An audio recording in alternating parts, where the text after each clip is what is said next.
మంచిది. సమయంలో మనము కొన్ని వారాలుగా నేర్చుకుంటూ ఉన్నాము. దేవుని మనము ఏమి దయచేయమని అడగాలి అనే అంశాన్ని ఆధారం చేసుకుంటూ మనము కొన్ని వారాలుగా నేర్చుకుంటున్నాం. మరి ముఖ్యంగా శుక్రవారపు ఉపవాస ప్రార్థనలో మనము ఈ అంశాన్ని గురించి నేర్చుకుంటూ వస్తూ ఉన్నాం. చూడండి, మొట్టమొదటిగా నోవహు వంటి నీతి నాకు కావాలి ప్రభు అని మనము ఆ అంశాన్ని పెట్టుకొని నేర్చుకుంటున్నాం. నీతి వలన కలిగే ప్రయోజనాలు పలు విధములుగా బైబిల్ గ్రంథంలో నుంచి దైవ వాక్కుల ద్వారా మనం నేర్చుకుంటూ వస్తూ ఉన్నాం. ఈరోజు మరిన్ని విషయాలు నేర్చుకుందాం. దేవుని కృపను బట్టి వచ్చే వారము మరొకటి అంశాన్ని మనం నేర్చుకుందాం. అబ్రహాము వంటి విధేయత నాకు దయచేయమని అడగాలి దేవుని. మొట్టమొదటిగా నోవహు వంటి నీతి నాకు కావాలని అడగాలి. రెండవది అబ్రహాము వంటి విధేయత మనకు కావాలి. వచ్చే వారం దాని గురించి నేర్చుకుందాం. ఈ వారములు మనం నేర్చుకునేది ఏంటంటే నీతి వలన కలిగే ప్రయోజనాలు చూద్దాం. చూడండి, మరొక ప్రయోజనాన్ని చూద్దాము. సామెతల గ్రంథము 13వ అధ్యాయము 25వ వచనాన్ని ఒకసారి చూడండి. 25వ అధ్యాయాన్ని 13, 25 వచనం చూడండి. 13వ అధ్యాయము 25వ వచనం. నీతి మంతుడు ఆకలి తీరా భోజనము చేయును, భక్తిహీనుల కడుపునకు లేమి కలుగును. హల్లెలూయా. నీతి వలన కలిగే మరొక ప్రయోజనము ఇక్కడ మనకు కనబడుతుంది కదా. ఏంటంటే ఆకలి తీరా భోజనము చేయును. ఏం చేస్తారండి? ఆకలి తీరా భోజనం చేస్తారు. ఆకలి తీరా భోజనము చేయాలంటే ఏమండి, భోజనం ఉంటే ఆకలి తీర భోజనం చేసేస్తారా? భోజనం సమృద్ధిగా ఉందనుకోండి, ఆకలి తీర భోజనం చేస్తారా? చెప్పాలి. నీతిమంతులు ఏమవుతారంట? ఆకలి తీర భోజనం చేస్తారంటారు అంటున్నాడు కదా. ఆకలి తీరా భోజనం చేయడం అంటే ఎలాగుంటే తింటారు? భోజనం సమృద్ధిగా ఉంటే ఆకలి తీర భోజనం చేస్తారు. వాళ్ళతో ఎలాగా చెప్పాలి. అంటే ఒక మనిషి తన ఆకలి తీర భోజనము చేయడం అంటే, ఇంకొకటి కూడా చెప్తున్నాను, అతనికి ఏ భోజనం అయితే ఇష్టమో ఆ భోజనము ఉంటే కాదు ఆకలి తీర భోజనం చేయడం. ఆ వ్యక్తికి మరి తనకు నచ్చిన కూర ఉంటే ఆ ఆకలి తీర భోజనం చేయడం కాదు.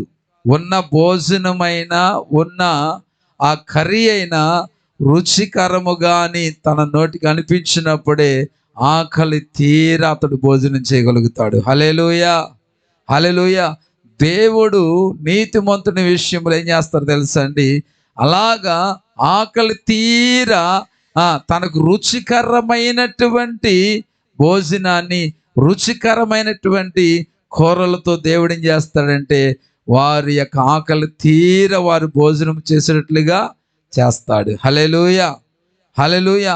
ఈరోజు ప్రియ దేవుని బిడ్డలారా, మన జీవితాలలో ఇలాంటి ఒక అనుభవాన్ని కలిగి ఉండాలంటే ఒకటే, మనము నీతి కలిగి బ్రతకాలి, నీతి కలిగి జీవించాలి. ఈరోజు ప్రియ దేవుని బిడ్డలారా, నిజంగా కొన్ని సందర్భాలలో నేను దేవుని స్తుతిస్తూ ఉంటాను.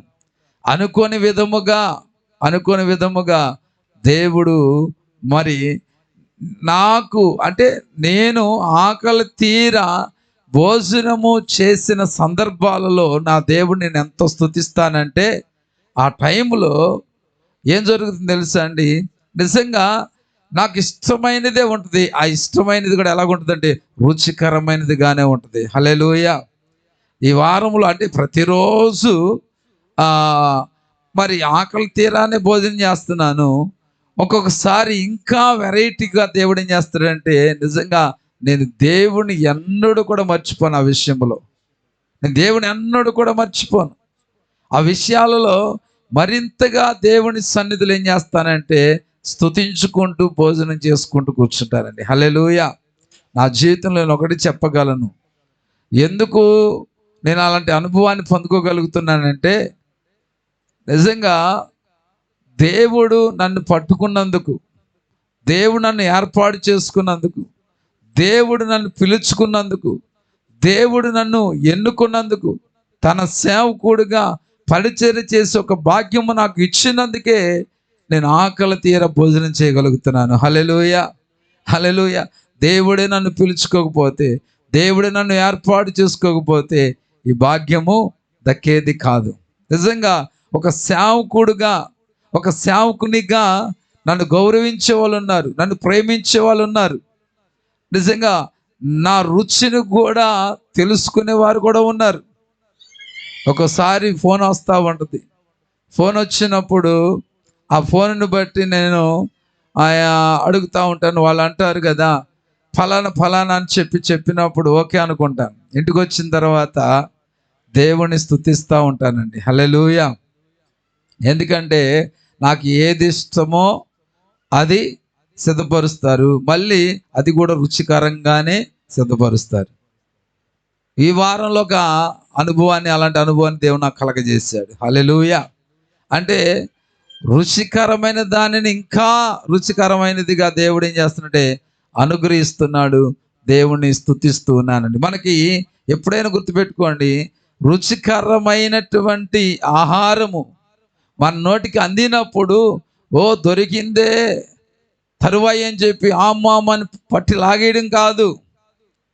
నీకు రుచికరమైనది, నీకు ఆకలి తీరా నువ్వు భోజనం చేయగలుగుతున్నావు కదా, ఆ భోజనాన్ని అందించినటువంటి, అనుగ్రహించినటువంటి దేవుని ఏం చేయాలంటే స్తుతిస్తూ ఉండగలిగితే నిశ్చయముగా అలాంటి అనుభవాలు కోకొల్లలు దేవుడు దయచేస్తాడు. హల్లెలూయా, హల్లెలూయా. మనం గుర్తించాలి, కొంతమందికి ఏమండి దేవుడిచ్చిన వాటిని ఎలాగా వాడుకోవాలో, ఎలాగ ఉపయోగించాలో, దాన్ని ఎలాగ అనుభవించాలో కూడా తెలియని వారుగా కూర్చుంటారు. కొంతమంది అడుగుతూ ఉంటారు, ప్రభువా నాకు ఫలానది కావాలి, ఫలానది కావాలని.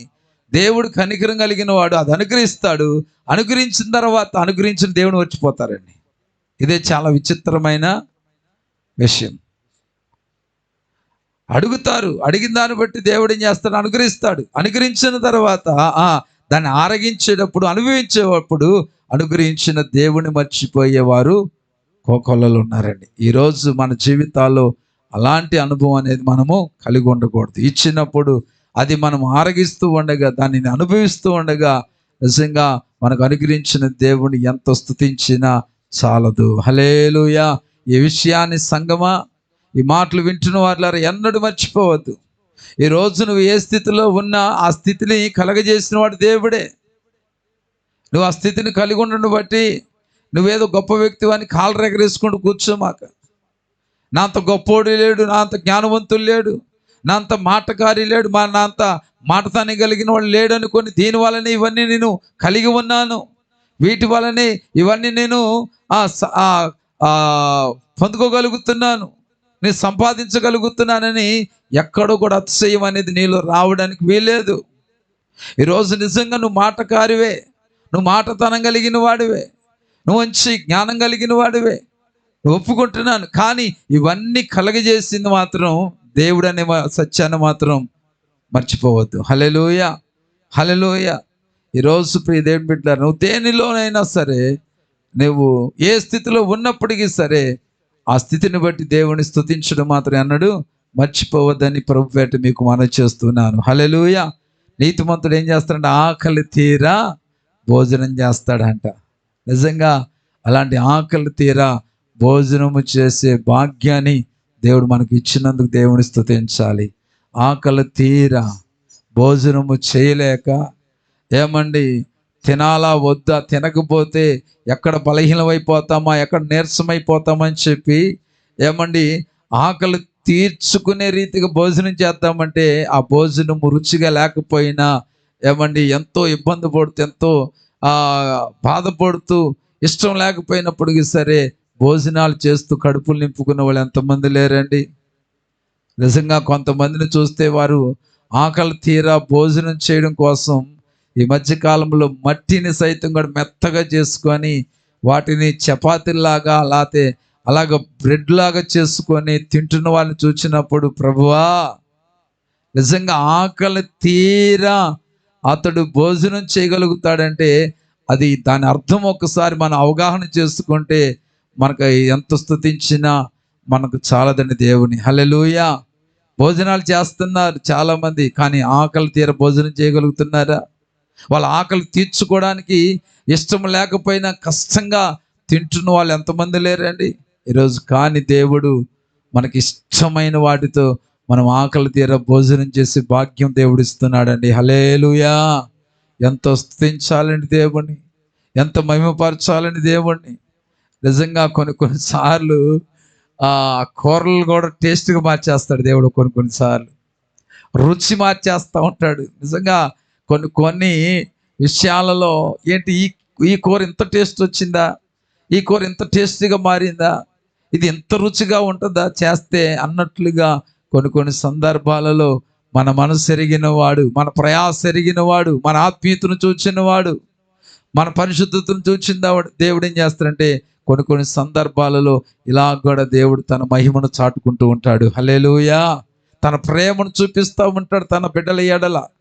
కాబట్టి నీతిమంతులుగా ఉంటే ఆ వ్యక్తి ఏమవుతాడంటే ఆకలి తీరా భోజనము చేయగలుగుతాడంట. దేవుడికి స్తోత్రం కలుగును గాక.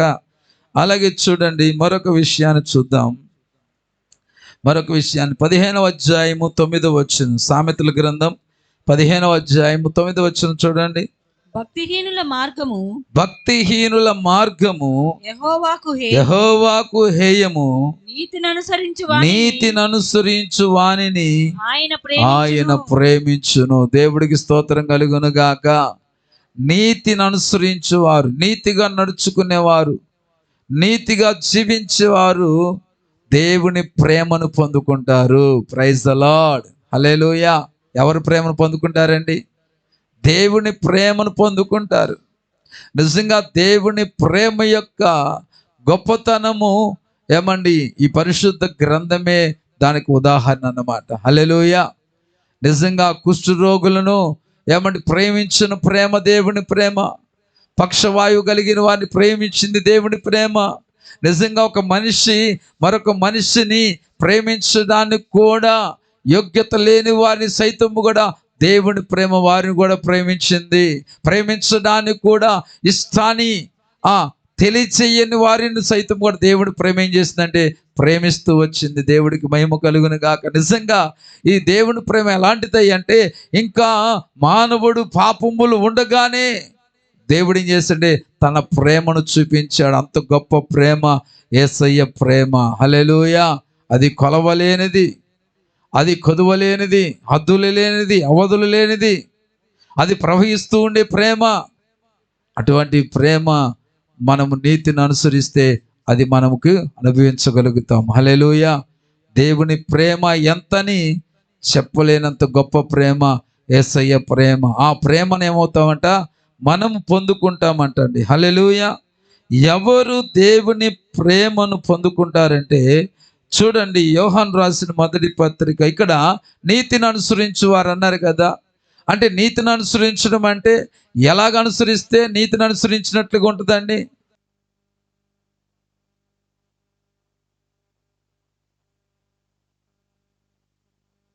మనము ఎంచొచ్చు అనేది ఒకంత మనం ఆలోచన చేస్తే చూడండి ఎటువంటి వారు పొందుకుంటారంటే, యోహాను రాసినటువంటి మొదటి పత్రిక 2వ అధ్యాయము 5వ వచనాన్ని ఒకసారి చూడండి. యోహాను రాసినటువంటి మొదటి పత్రిక 2వ అధ్యాయము 5వ వచనాన్ని ఒకసారి చదవండి. ఆయన వాక్యము ఎవరు గైకొనునో వానిలో దేవుని ప్రేమ నిజముగా పరిపూర్ణమాయను. దేవుడికి స్తోత్రం కలుగును గాక. ఆయన యందు నిలుచున్న వాడునని చెప్పుకొని వాడు ఆయన ఎలాగ నడుచుకొనునో అలాగే తానును నడుచుకున్న బద్ధుడై ఉన్నాడు. మనం ఆయన ఎందున్నామని దీని వలన తెలుసుకొనుచున్నాము. హల్లెలూయా. దేవుని ప్రేమ ఎవరి యందు ఆ ప్రేమ నిజంగా పరిపూర్ణంగా ఉంటుందంటే దేవుడు వాక్యాన్ని ఎవడైతే గైకొంటాడో వాడిలోని దేవుడు ప్రేమ ఉంటుంది. నీతిని అనుసరించువాడంటే దేవుడు వాక్య ప్రకారంగా జీవించువాడు, దేవుడు వాక్య ప్రకారంగా తన జీవితాన్ని కట్టుకున్నవాడు, దేవుడు వాక్య ప్రకారంగా తన కుటుంబాన్ని తన జీవితాన్ని కట్టుకునేవాడు, దేవుడు వాక్య ప్రకారంగా జీవించేవాడు. ప్రతి విషయంలో కూడా దేవుడు వాక్యాన్ని ఆధారము చేసుకొని బ్రతికేవాడే నీతిని అనుసరించేవాడు. అలాంటి నీతిని అనుసరించేవాడు మాత్రమే దేవుని ప్రేమను పొందుకోగలుగుతాడు. హల్లెలూయా. కింద అదే చెప్తున్నాడు కదా, ఆయన యందు నిలిచి ఉన్నవాడునని చెప్పుకొని వాడు ఆయన ఎలాగ నడుచుకొనెను అలాగే తానును నడుచుకున్న బద్ధుడై ఉండును. దేవుడు వాక్య ప్రకారం జీవించడం అంటే దేవుడు నడుచుకున్న రీతిగా నడుచుకోవడమే. అలాగ నడుచుకున్న వారిని మాత్రమే దేవుడు ప్రేమిస్తాడు. హల్లెలూయా, హల్లెలూయా. అలాగా ప్రేమించబడిన వారి జీవితాలలో గొప్ప గొప్ప కార్యాలను, గొప్ప ఆశీర్వాదాలను వారు పొందుకుంటూ వచ్చారండి. హల్లెలూయా, హల్లెలూయా. నిజంగా బైబిల్ గ్రంథంలో మనకు కనబడుతూ ఉంటుంది కదా, మనందరికి తెలిసినటువంటి ఆ కుటుంబమే ఎవరంటే మార్తా, మరియా, లాజరు కుటుంబం. ఏమన్నా ఆ కుటుంబం అంతా దేవుడు ప్రేమను పొందుకున్న కుటుంబం. ఎందుకు దేవుడు ప్రేమను వారు పొందుకోగలిగారంటే వారు వాక్యానుసారంగా వారి జీవితాలను కట్టుకున్నారు, వాక్యానుసారంగా వారు నడుచుకున్నారు కాబట్టి దేవుని ప్రేమను పొందుకోగలిగారు. దేవుని ప్రేమ వారు యందు ఉంది కాబట్టి చనిపోయిన లాజరు మరలా తిరిగి బతికాడండి. హల్లెలూయా. ఈరోజు ప్రియ దేవుని బిడ్డలారా, నేను ఆ జీవితంలో దేవుని ప్రేమ ఉండినట్లయితే ఏవైతే ఇప్పటి వరకు ఒకవేళ ఇంకా తిరిగి పొందుకోలేనివి, తిరిగి మరలా చూడలేనివి, తిరిగి మరలా అనుభవించలేనివి, తిరిగి ఆస్వాదించలేనివి, తిరిగి మరలా అనుభవించలేనివి ఏవైతే ఉన్నాయో వాటన్నిటిని కూడా ఒకవేళ అలాంటి ఒక పరిస్థితి, ఒకవేళ సమాధి లాంటి పరిస్థితులు ఒకవేళ కలిగి ఉన్నవేమో, నువ్వు అనుభవించవలసినవి అవి సమాధి చేయబడ్డాయేమో, నువ్వు పొందుకోవలసినవి సమాధి చేయబడ్డాయేమో, అవన్నిటిని కూడా మరలా దేవుడు ప్రేమ అనేది నీ మీద ఉన్నట్లయితే తిరిగి మరలా వాటన్నిటిని కూడా అనుభవించగలుగుతావు. దేవుడికి స్తోత్రం కలుగును గాక. హల్లెలూయా, హల్లెలూయా. ఎంతో మంది తిరిగి పొందుకోలేనటువంటి ఆరోగ్యాలను పొందుకున్నారు. నిజంగా పక్షవాయువు చేత బాధపడుతున్నటువంటి ఆ వ్యక్తి దేవుని ప్రేమను బట్టి తిరిగి మరలా పొందుకున్నాడండి. హల్లెలూయా, హల్లెలూయా.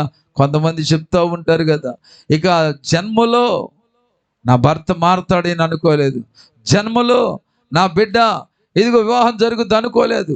ఈ మధ్యకాలంలో ఒక వ్యక్తి సాక్ష్యం చెప్తుంటే విన్నాను కదా, నిజంగా 12 సంవత్సరాలు దాటిపోయింది, పిల్లలు లేరు. ఇంకా వాళ్ళకి పిల్లలు పుడతారనే ఆశ ఏ కోసానగడలేదు. నిజంగా కొంతమంది చెప్తా ఉన్నారంట, ఇంకెంతకాలం బిడ్డల కోసం ఎదురు చూస్తారు, ఇంతకాలము కూడా దేవుడు ఇస్తాడని చెప్పి మందిరాల చుట్టూ తిరిగారు కదా, యేసయ్య చుట్టూ తిరిగారు కదా. ఇంకా తిరిగింది చాలు, ఇచ్చేవాడైతే ఈ 12 సంవత్సరాల లోపు ఇచ్చేవాడు.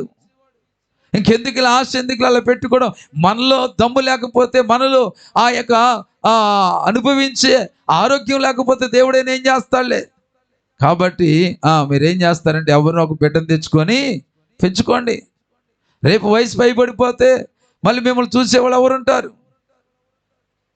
ఆస్తుంది ఎవరు అనుభవిస్తారని చెప్పి వారికి నచ్చిన, వారికి తెలిసిన రీతిగా వారు అనాల్సిన మాటలని అంటూ వచ్చేవాళ్ళు, అవమానపరుస్తూ వచ్చేవాళ్ళు, నిందలు మోపుతూ వచ్చేవాళ్ళు. కానీ వాళ్ళు ఏమాత్రము కూడా ఆ మాటలను వాళ్ళు మనసులో పెట్టుకోకుండా ఎప్పుడు కూడా వారు ఇలాగ అన్నారు కదా, అలా అన్నారు కదా అని చెప్పి దేవుడి మీద ఎన్నడూ కూడా ఆయాసపడుకోకుండా, ఎదుగో మేము నమ్ముకున్న దేవుడు నమ్మదగిన వాడు.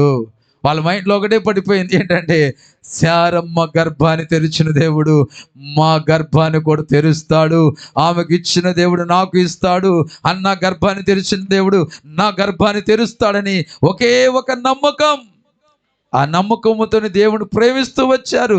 దేవుని ప్రేమ అనేది వారి జీవితాలు ఎన్నడూ నష్టము కాకుండా దాన్ని కాపాడుకుంటూ వచ్చారు. దేవుడి నిజంగా అద్భుతం, ఆశ్చర్యం అండి. 14 సంవత్సరాల అనంతరము దేవుడు ఆ బిడ్డ గర్భాన్ని దేవుడు తెరిచాడు. హల్లెలూయా, హల్లెలూయా. 12 సంవత్సరాల వయస్సులో అనేకమైన నిందలు అనుభవించారు, అనేకమైన రీతిలో అవమానపరచబడ్డారు. అయినప్పటికీ సరే, ఇంకా 2 సంవత్సరాలు జరిగిపోయినప్పటికీ సరే, ఆ యొక్క ప్రతిఫలం పొందకపోయేసరికి ఎక్కడ నిరాశ గురవ్వలేదు. దేవుడు ప్రేమ నష్టం కాకుండా వాళ్ళు ఏం చేశారంటే, ఒకటి దేవుడి మీద నమ్మకం కలిగి దేవుని ప్రేమ ఉంటే చాలు, సమస్తము కూడా మనకు అనుగ్రహించబడతాయి అని చెప్పి అసాధ్యమైన వాటిని సైతం కూడా సాధ్యపరచగలిగిన దేవుడు ఆయన చెప్పి నమ్మారు, నమ్మి విశ్వసించారు. నిజంగా ఆ సహోదరి చెప్తుంది కదా, నా భర్త కూడా నా ఒక్క మాట కడలేదంట. హల్లెలూయా.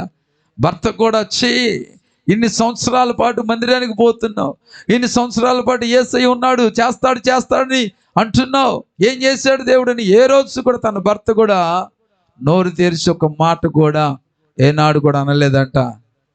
ఆమె నమ్మకమే, తన భర్త కూడా ఆ నమ్మకాన్ని పట్టుకొని ఇతడు కూడా నమ్ముతూ కూర్చున్నాడు. దేవుడు వారిద్దరి నమ్మకాన్ని చూచాడు. దేవుడు ప్రేమను బట్టి వారికి దేవుడు సంతానాన్ని అనుగ్రహించాడు. హల్లెలూయా. ఎంతోమంది దైవ సేవకుల జీవితాల్లో కూడా దేవుడు చేశాడు. 10 సంవత్సరాలకి, 12 సంవత్సరాలకి, 14 సంవత్సరాలకు కూడా దేవుడు ఏం చేశాడే, 10 సంవత్సరాలకి రాజు పాస్టర్ గారి జీవితంలో చేశాడు. 12 సంవత్సరాలకి దానియేలు పాస్టర్ గారు మరి జీవితంలో చేశాడు. 14 సంవత్సరాలకి మరి ప్రభుదాస్ పాస్టర్ గారి జీవితంలో దేవుడు చేశాడు. దేవుడు ప్రేమ అనేది ఉంటే ఏమండి, మరిగైపోయిన వాటిని కూడా మరలా తిరిగి నీ చేతికి అప్పగిస్తాడు ఆయన. హల్లెలూయా. సమాధి చేయబడిన వాటిని కూడా సమాధిని తెరిచి జీవము లేని వాటిలోనికి జీవాన్ని పంపించి జీవింప చేస్తాడు దేవుడు ప్రేమించే వారి విషయంలో. హల్లెలూయా, హల్లెలూయా. దేవుడు గొప్పవాడండి. అందుకని దేవుడు ప్రేమ ఎవరి జీవితంలో ఉంటుందంటండి, అక్కడ రాయబడి దేవుడు వాక్యమును ఎవడు గైకొనునో వానిలో దేవుని ప్రేమ నిజముగా పరిపూర్ణమాయను. దేవుడి ప్రేమ ఎలాగుంటుందంటండి, పరిపూర్ణంగా ఉంటుంది. అది స్వార్థపూరితమైన ప్రేమ కాదు. నువ్వు రోగిగా ఉన్నా పరిపూర్ణంగా ఉంటుంది, నువ్వు వ్యాధిగ్రస్తుడిగా ఉన్నా పరిపూర్ణంగా ఉంటుంది, నేను అందరూ చీకొట్టినా పరిపూర్ణంగా ఉంటుంది, నేను ఎగతాళి చేస్తున్నా పరిపూర్ణంగా ఉంటుంది, నువ్వు అందహీనరాలుగా ఉన్న దేవుడి ప్రేమ పరిపూర్ణంగా ఉంటుంది. దేవుడు వాక్య ప్రకారం నడుచుకుంటున్నావా, నడుచుకుంటూ నీవు రోగిగా ఉన్నావా, దేవుడి ప్రేమ నీకు దూరం కాదు. దేవుడు వాక్య ప్రకారం జీవిస్తున్నావా, ఒకవేళ నువ్వు బలహీనరాలుగున్నావా, దేవుడి ప్రేమ దూరం కాదు. నువ్వు దేవుడి వాక్యాన్ని దేవుడి వాక్య ప్రకారం జీవిస్తున్నావా, ఒకవేళ భర్త ప్రేమ దూరం అయిపోయిందా, కానీ దేవుడి ప్రేమ మాత్రం దూరము కాదు. హల్లెలూయా. దేవుడికి కావాల్సింది ఒకటే, దేవుడు వాక్య ప్రకారంగా ఎవరైతే గైకొంటారో వారి జీవితంలో దేవుడి ప్రేమ పరిపూర్ణంగా ఉంటుందంటండి. నిజంగా బైబిల్ గ్రంథమే మనకు ఆధారం. ఎవరైతే దేవుడు వాక్య ప్రకారంగా గైకుంటూ దేవుడు వాక్య ప్రకారం జీవిస్తున్నారో వాళ్ళందరి ఎడల దేవుడి ప్రేమ ఎప్పుడు కూడా ఎన్నడూ కూడా పరిపూర్ణము లేకుండా లేదండి. పరిపూర్ణంగానే ఉంది అందరి మీద ప్రేమ. ఆ ప్రేమను అనుభవించినటువంటి భక్తుడు ఒక కవిత్వాన్ని రాస్తూ ఉన్నాడు. ఆ కవిత్వంలో చెప్తూ ఉన్నాడు కదా, దేవుని ప్రేమ వివరించడానికంట ఈ ఆకాశం ఒక పేపర్గా చేసిన, అలాగే సముద్రంలో ఉన్నటువంటి నీరంతా సిరగా చేసిన, ఏమండి భూమి మీద ఉన్న గడ్డి పరగలన్నీ అవి కలములుగా మారిన, ప్రపంచంలోని ప్రజలందరూ కవులుగా మారిన, దేవుని ప్రేమ అనేది రాయడం మొదలు పెడితే సముద్రంలో నీరు తరిగిపోతుందంట, ఆకాశం పేపర్ కూడా అయిపోతుందంట, ఆ కళాలు కూడా అరిగిపోతాయంట, ప్రజల యొక్క చేతులు కూడా నిప్పులేస్తాయి, కానీ దేవుడి ప్రేమ ఒక్క వంతు కూడా అవదంటండి. హల్లెలూయా. అంత గొప్ప ప్రేమ యేసయ్య ప్రేమ. ఆ ప్రేమ నష్టము కాకుండా నేటి సంగమా నీ జీవితం కాపాడుకోగలిగితే ఈ లోకంలో ఎవరి ప్రేమ నీకు దూరం అయిపోయినా బాధపడక్కర్లా. దేవుడు ప్రేమ దూరం అవుతే మాత్రం నువ్వు బాధపడు. హల్లెలూయా, హల్లెలూయా. ఎలాంటిది తెలుసండి దేవుడి ప్రేమ? దూరం అయిపోయిన ప్రేమలందరినీ అన్నిటిని కూడా మరలా దగ్గర చేసేది దేవుడి ప్రేమ. Praise the lord. అర్థమైంది మీకు? దేవుడి ప్రేమ ఎలాంటిదో తెలుసా? ఈ లోకంలో ఎవరి ప్రేమ అయితే నీకు దూరం అయిపోయిందో మరలా ఆ ప్రేమలన్నీ కూడా నీకు దగ్గర చేయగలిగిన ప్రేమే యేసయ్య ప్రేమ. హల్లెలూయా. ఆ ప్రేమను కాపాడుకోవడానికి నువ్వు ప్రతి దినము కూడా ఏం చేయాలంటే వాక్యాన్ని గైకొంటూ నీ జీవితాన్ని కట్టుకోవాలి. హల్లెలూయా. నీలో వాక్యం కొదువైందా, గుర్తుపెట్టుకో, దేవుడు ప్రేమ తగ్గిపోయినట్లే. దేవుడు వాక్యం నీలో లోపించిందా, దేవుడు వాక్యాన్ని నీలో కాస్త తగ్గిందా, దేవుడి ప్రేమ తగ్గిపోతే, దేవుని ప్రేమ తగ్గిపోయిపోతే ఈ లోకములో ఎక్కడ దాకా ఎందుకండి? నిన్ను ప్రేమించే వారి ప్రేమ కొద్ది తగ్గితే అల్లాడిపోతావుగా. ఏదో కోల్పోయినోలాగా పెట్టుకుంటాంగా. ఎప్పుడు పలకరించే వ్యక్తి, ఎప్పుడు ప్రేమించే వ్యక్తి, ఆ ప్రేమించకపోయినా మాట్లాడకపోయినా ఏదో కోల్పోయినట్టుగా ఫేస్ పెట్టుకుని కూర్చుంటాంగా. ఇంట్లోని భర్త ప్రేమతో పలకరించకపోయినా, బిడ్డలు ప్రేమతో మాట్లాడకపోయినా సరే ఎంతో బాధపడిపోతాం, దుఃఖపడిపోతాం కదా. ఈ ప్రేమలు పరిపూర్ణమైనవి కావు. నిజంగా నేను ఒక మాట చెప్తున్నాను, భర్త ప్రేమ అయినా, భార్య ప్రేమ అయినా, బిడ్డల ప్రేమ అయినా ఎంతో కొంత స్వార్థం ఉంటుంది. కానీ నా యేసయ్య ప్రేమలో మాత్రం స్వార్థం లేదు. Praise the Lord. ఏమండి, స్వార్థంతో కూడిన ప్రేమ దూరం అయిపోతే తట్టుకోలేకపోతున్నావు కదా. నిస్వార్థమైన ప్రేమ యేసయ్య ప్రేమ కదా.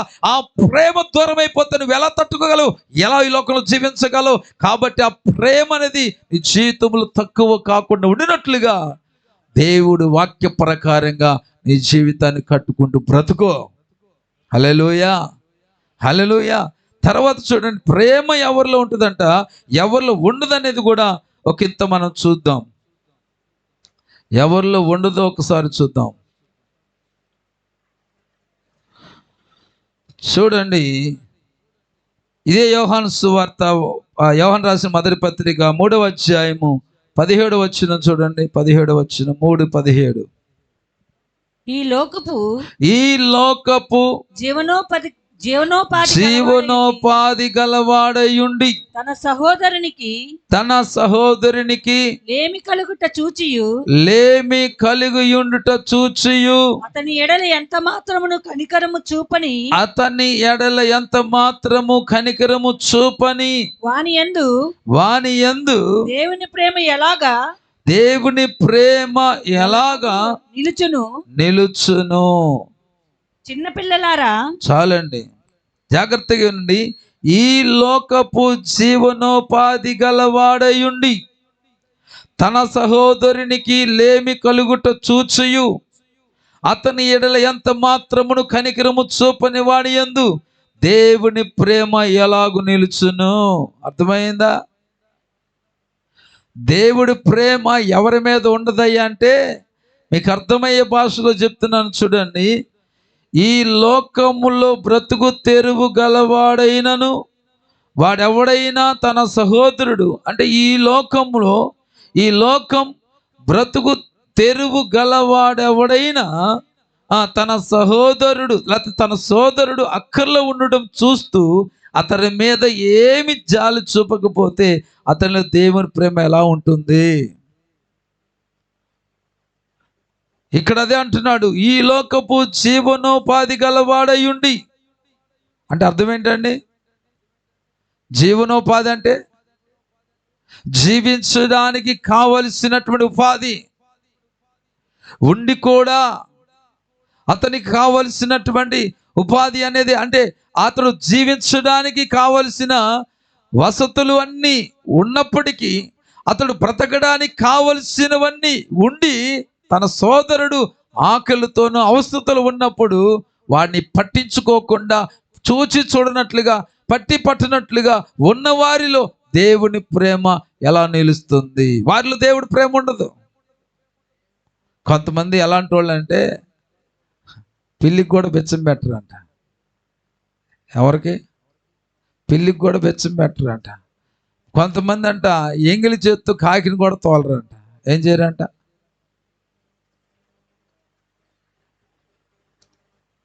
కొంతమంది ఉంటారండి. కొంతమంది చూసినప్పుడు నాకు నవ్వు వస్తూ ఉంటుంది. ఏంటంటే ఓ దాచుకుంటూ ఉంటారు. ఏంటో కూడబెట్టాలని, అది చేయాలని, ఇది చేయాలని చూస్తూ ఉంటారు. మరి ఎప్పుడు అనిపిస్తారండి అసలు? ఎప్పుడు ఇదే పనిలో ఉంటే ఇంకెప్పుడు అనిపిస్తారు? అసలు ఎందుకండి వీళ్ళు కష్టపడుతుంది? ఎందుకండి ఇంత ప్రయాసపడుతున్నారు?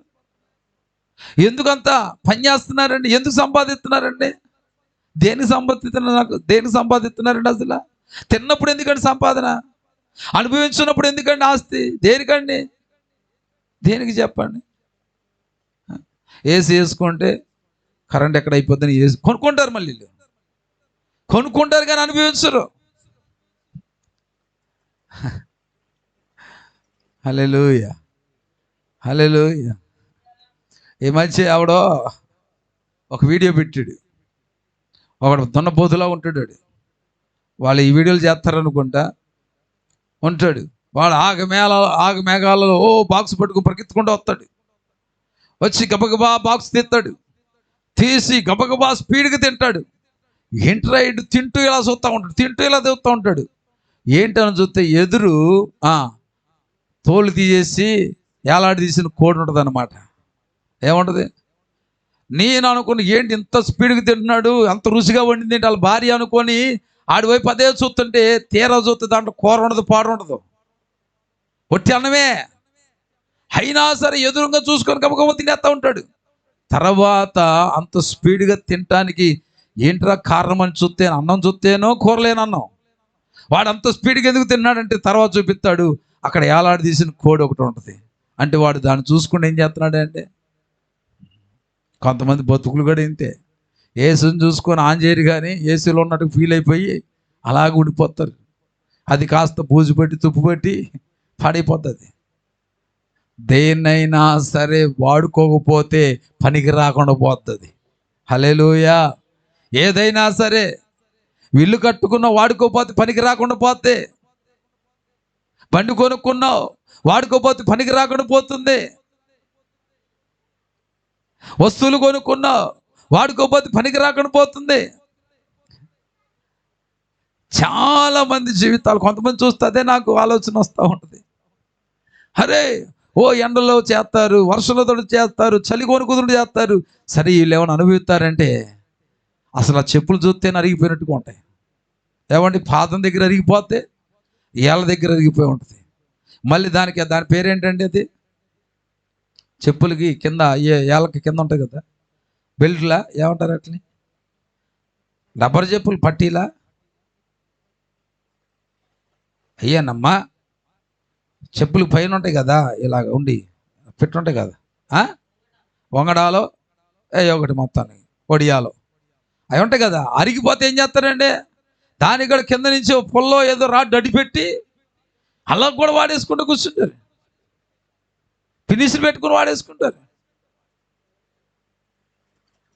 మళ్ళీ వీళ్ళకి చెప్పుల్లో వాటి కూడా 10 జతలు ఉంటాయి. ఏం చేస్తారంటే చూసుకొని మరో చెప్పుకుని వీళ్ళు బతుకులితే. నాకు అనిపిస్తూ ఉంటుంది కదా, ఆ మాత్రం దానికి కొనుక్కోపోతే ఏమైంది, ఆ మాత్రం దానికి కష్టపడిపోతే ఏమైంది. హల్లెలూయా. ఇంకా కొంతమంది విచిత్రం విషయం చెప్పమంటారా? హల్లెలూయా. మంచి నెంబర్ 1 ఇల్లు కట్టుకుంటారు. ఏం చేస్తారండి, నెంబర్ 1 ఇల్లు కట్టిస్తారు. అది అతికిచ్చి ఇల్లును రేకుల షెడ్లో ఉంటారు. ఇల్లు ఎంత దరిద్రం అండి ఇది. ఇంతకు మించిన దరిద్రం ఏమైనా ఉంటుందా? లక్షల రూపాయలు పెట్టి ఏం చేస్తారండి, కట్టిస్తారు. దాంట్లో ఉండరు ఇల్లు. ఎక్కడుంటారు ఇల్లు? రేకుల షెడ్లోనూ.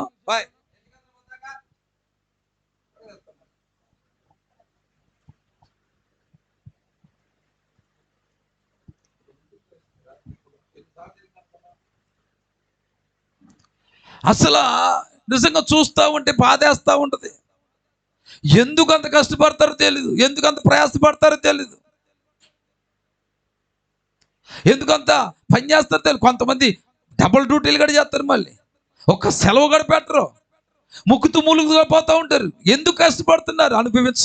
అనుభవించడానికి ఇష్టపడరు. సరే నువ్వు అనుభవించట్లా పెడుతున్నావు, ఏమన్నా ఉపయోగం ఉంది దానివల్ల?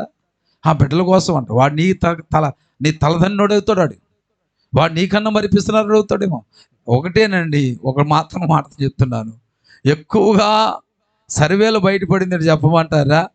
గీసి గీసి గీసి గీసి తిని తిని సంపాదించింది. ఆ తర్వాత తరమోడు ఒకటి పిసినారోడుగానే ఉంటాడు, లేకపోతే జలసరాయుడుగా ఉంటాడు, మంచోడు ఉంటాడు. వాస్తవంగా చెప్తున్నా, ఎక్కువ శాతం వీళ్ళే ఉంటారు. ఒకటి జలసరాయుడులుగానే ఉంటారు, రెండవది ఈయనకంటే మరి పిసినారులాగా ఉంటారు వీళ్ళు. వాడు ఒక ఇల్లు సంపాదిస్తాడు, 2 ఇల్లు సంపాదిస్తాడు, ఒకటి అలాగని ఉంటారు. లేదా ఉన్న ఇల్లు కూడా అమ్ముకొని మొత్తం తుడుచుకుని పోతూ ఉంటారు. హల్లెలూయా, హల్లెలూయా. నిజమైన తండ్రి కొడుకు ఒక్క రూపాయి కూడా ఉంచదు. అది వాస్తవంగా చెప్పాలండి. నిజమైన తండ్రి ఎవరండి? కొడుకు కోసం కానీ కూతురు కోసం ఒక్క రూపాయి కూడా ఉంచున్నాడే నిజమైన తండ్రి. అంతేనే చెప్తాను నేను. ఎందుకంటే తల్లి అయినా సరే. ఎందుకు తెలుసా?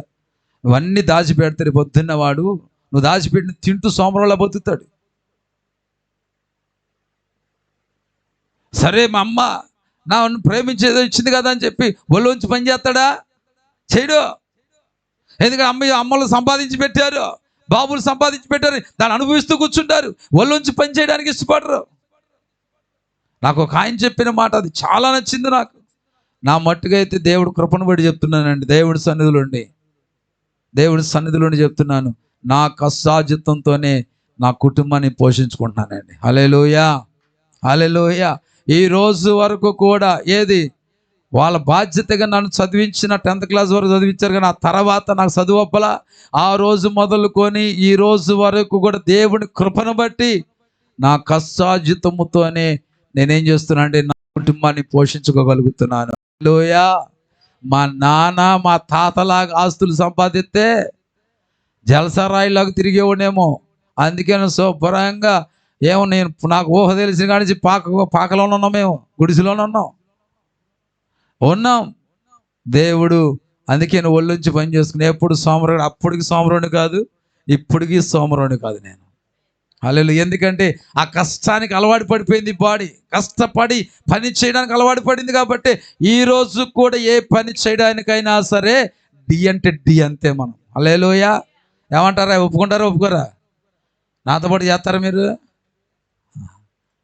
ఏమయ్యా హీరో నవ్వుతాడు, ఆయన తలకగడ పైకి ఎత్తాడు, మా ఓడైనా సరే. ఎందుకంటే ఆ రోజు నుంచి కష్టపడడం అలవాటు చేసుకున్నా. ఈరోజు నిజంగా నేను వాస్తవంగా చెప్తున్నానండి. ఎందుకు అలాగా సోమరితనం కాకుండా ఎందుకు వెళ్ళాను నేను అక్కడికి అసలు? అదే ఈరోజు ప్రియ దేవుని బిడ్డలారా, దేవుడు అదే ఎందుకు చెప్పానండి, ఇదే కష్టపడి సంపాదిస్తారు, వారికి జీవనోపాధి ఉంటుంది. కానీ లేనివాడికి చూసి కనీసం ఏం చేయరండి వాళ్ళు. వాడు ఇబ్బందులు ఉన్నాడు, కష్టంలో ఉన్నాడని చెప్పి కనీసం సహాయం చేయడానికి కూడా మనసు రాని వాళ్ళు ఉంటారు. కొంతమంది ఉంటారండి, సహాయం పొంది కృతజ్ఞత లేకుండా బ్రతికోవాలి లేకపోలా, అలాంటి వాళ్ళు ఉన్నారు. అలాంటి వాళ్ళు ఏది సహాయం పొంది కూడా ఇక్కడ సహాయము చేయని వారి నిమిత్తమే రాయబడి ఉందనుకోమాకండి. సహాయాన్ని పొందుకొని కృతజ్ఞత లేని వారిలో కూడా దేవుడి ప్రేమ ఉండదు. కొంతమంది వారికి జీవనోపాధి ఉంది, సమృద్ధి ఉంది, వారికి కావాల్సినంత ఉంది. లేనివాడిని చూసి అయ్యో వాడు ఇబ్బందులు ఉన్నాడు కదని చెప్పి వాడికి సహాయం చేస్తే సహాయం పొందుకొని కృతజ్ఞత లేకుండా జీవించే వాడిలో కూడా దేవుడి ప్రేమ ఉండదు. ఈరోజు దేవుడి కార్యాలు పొందుకుంటూ దేవుడి మేలు అనుభవిస్తూ దేవుడి కృప చొప్పున ఏమిటి మనకు కావలసిన వాటిని అనుభవిస్తూ కృతజ్ఞత లేకుండా బ్రతికితే అలాంటి వారి జీవితాల్లో దేవుని ప్రేమ నష్టమైపోతుంది. అది కూడా గుర్తించాలి. హల్లెలూయా. కాబట్టి మన జీవితాలు మనం ఒకటి గుర్తుపెట్టుకోవాలి, నీతిని అనుసరించే వారిని దేవుడు ఏం చేస్తాడంట? ప్రేమిస్తాడు. హల్లెలూయా. నీతిని అనుసరించేవాడు దేవుడు ప్రేమను పొందుకుంటాడు. ఒకటి, నీతిని అనుసరించేవాడు ఆకలి తీర భోజనం చేస్తాడు. నీతిని అనుసరించి నడుచుకున్నవాడు దేవుని ప్రేమను పొందుకుంటాడు. ఈ మరి ప్రయోజనాలు నీతి కలిగి జీవించడం వల్ల కలిగే మరొక ప్రయోజనం అన్నమాట. హల్లెలూయా.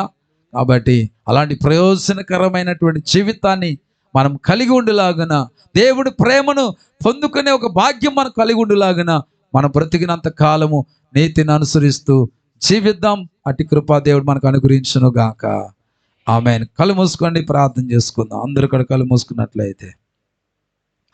స్తోత్రం, స్తోత్రం, స్తోత్రం, స్తోత్రం, స్తోత్రం. ప్రభువా, మరిన్ని విషయాలు మాకు నేర్పించినందుకు స్తోత్రాలు నాయన. నీతిని అనుసరించి జీవించడం ద్వారాగా ప్రభువా, ఇదిగో నా తండ్రి ఆకలి తీరా భోజనం చేస్తామని మాకు నేర్పించారు. అలాగే నా తండ్రి నీతిని అనుసరించడం వల్ల దేవుడి ప్రేమను పొందుకుంటామని మాకు నేర్పించారు నాయన. ఈరోజు ఎవరు దేవుడి ప్రేమను పొందుకుంటారు, ఎవరు దేవుడి ప్రేమను నష్టపరుచుకుంటారు అనే విషయాలు కూడా మాకు తెలియజేసినందుకు వందనాలు. ఈరోజు మేము బ్రతికినంత కాలము పరిపూర్ణమైన నీ ప్రేమ మాకు నష్టం కాకుండా ఉండినట్లుగా తండ్రి మా జీవితాలను కట్టుకోవడానికి సహాయం చేయండి. ఎవడైతే నీ వాక్యమును గైకొని దాని ప్రకారంగా జీవిస్తాడో అలాంటి వారిలోనికి దేవుని ప్రేమ పరిపూర్ణమై ఉంటుందని చెప్పారు నాయన. అలాంటి జీవితాన్ని కలిగి ఉందము గాక తండ్రి. నాయన ఈ లోకములో జీవనోపాధి కలిగి ఉండి కూడా లేమిలో ఉన్నవాడిని చూసి కనీసం వాడికి సహాయం చేయలేని వాడిలోనికి దేవుడి ప్రేమ ఎలాగుంటుంది అని వాక్యం సెలవిస్తుంది నాయన. అలాంటి జీవితాలు మేము కలిగి ఉండుకోకుండా, అలాగే నాయన అయ్యా ప్రభు, ఎదుటి మనిషి దగ్గర సహాయం పొందుకొని కృతజ్ఞత లేని వాడిగా బ్రతికే వాడిలో కూడా నీ ప్రేమ ఉండదని సత్యాన్ని తెలుసుకొని ప్రభు నీ ప్రేమ అనేది మాకు నష్టం కాకుండా ఉండినట్లుగా ఈ లోకములో జీవించినంత కాలము నీ ప్రేమను పొందుకునే వారంగా జీవించడానికి సహాయం చేయమని, అట్టి మనస్సును ప్రతి ఒక్కరికి కలగజేసి వారి జీవితాలు నడిపించబడును గాకని ప్రార్థిస్తూ యేసయ్య శక్తి కలిగిన నామములో ప్రార్థించి మనవులని వేడుకొనుచున్నాం పరమ తండ్రి. ఆమేన్, ఆమేన్, ఆమేన్. యేసు రక్తమే జయం, సిలువ రక్తమే జయం. ప్రవేశు నామమునకే సంపూర్ణ విజయము కలుగును గాక. ఆమేన్, ఆమేన్, ఆమేన్.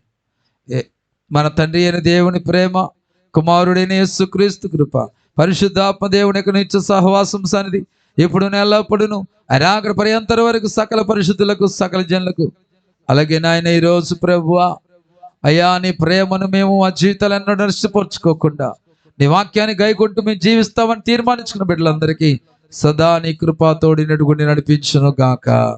ఆమేన్, ఆమేన్, ఆమేన్.